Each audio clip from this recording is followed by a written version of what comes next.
Hey guys, welcome back to the channel, or if you're new here, welcome officially to the channel.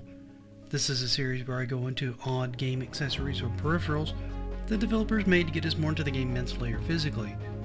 Today I have another odd controller that's designed first and foremost, and the game was designed around it, with the intention of giving you the most focused gaming experience they could provide. And that's the Steel Battalion Controller. So stick around, hang out for a little while, kick your feet up, while we take a look at this thing, shall we? The first thing to know about this controller is, as stated before, it was made first and the game was designed around it.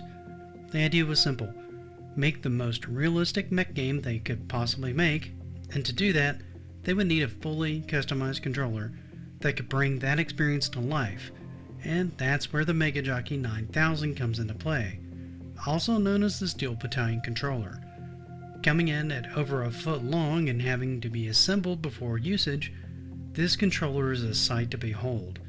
From its two flight stick controls, one meant for movement and one meant for aiming, and up to its roughly 40 buttons and switches, one of which is covered in plastic. We'll get to that later. And 3 pedals for your feet. This was one beast of a controller, and not one for the casual gamer. Unlike a lot of controllers that might have access buttons that are programmable, this was custom made to handle specific functions in the game itself. Some examples include things like various different communication options, tank detach, night scope, extinguisher, and yeah, even windshield wipers. Yeah, this game was that detailed. Now you might be asking, wait, I thought I heard you say 3 pedals. What is there, a clutch or something? Well, no. One's acceleration, one's brake, and the other is dedicated specifically to sidestepping. Now we come to the part that you're all probably curious about. How much did this thing cost, and how many of them were there? Well, it wasn't cheap, I can tell you that. This retailed for around $200, but it did include the game. And I know many of you are thinking, well, that's not too bad. Arcade sticks can cost somewhere between $200 and $300, so it's a lot, but if you're really into it, it's doable. However, you also have to remember many of the consoles at this time that you were playing cost right around the same price, $200. And since this thing's primary day was around the time of the original Xbox, which retailed at $200, you were essentially paying about as much for this controller and game as you would pay for a console on the day it came out. So, yeah, it's a bit over the top, and honestly, it was intended to be. This wasn't designed or built for a more casual audience. Capcom wanted the most hardcore players dipping their toes into this title.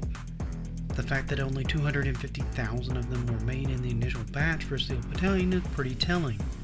Now, that's a lot for a controller, where sometimes they're limited to 5,000 or so, but when you're talking a video game, 250,000 copies isn't that much. However, there was a sequel 2 years later in 2004 called Steel Battalion Line of Contact, which also came with a release of the controller, only this time with blue buttons. Now keep in mind, the second game was only multiplayer alone, and never had a single player campaign.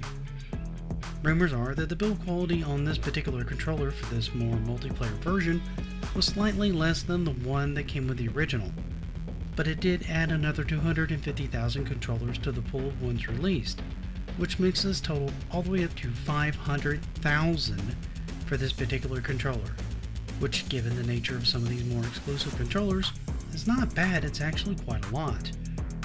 Today you'll find these running anywhere from around $140 all the way up to the almost laughable $1,800.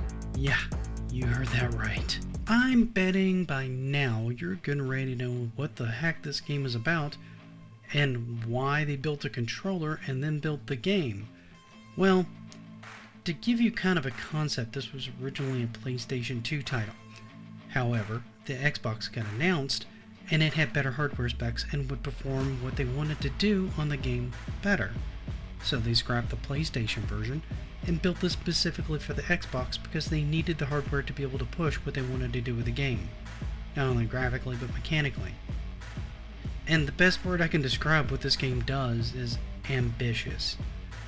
This was a full-on mech simulation with all the trappings included. You had a full boot up sequence you even had to go through in order to even power up your mech.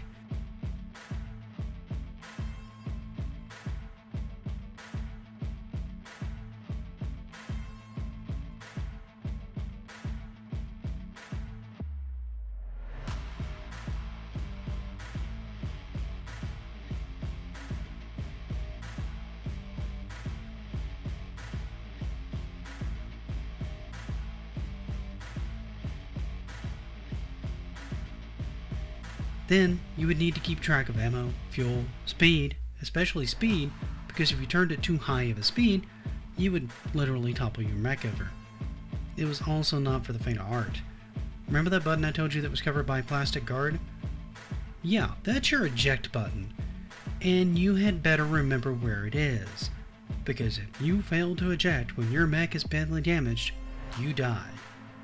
Oh, I know what you're thinking. That's not a big deal. I'll just respawn. Well, no you won't. If you fail to eject, your save data goes bye-bye. Like I said, this game was not for the faint of heart. According to most, though, the game was well received, and still to this day has some of the best immersion of any mech game that's been released, in large part due to the amount of detail, not only in the game, but the controller itself. However, many others have complained that once you master it, some things become tedious, like the laborious startup process, which is complicated, and the control scheme, which is also overly complicated, which many loved, but was also decidedly niche. However, what do you guys think of this one? Do you guys like this controller? Have any of you ever used one?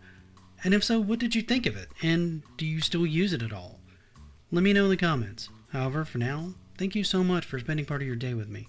If I could ask you for one more favor, please leave this video a like. And if you haven't, consider subscribing. That really helps me out a ton.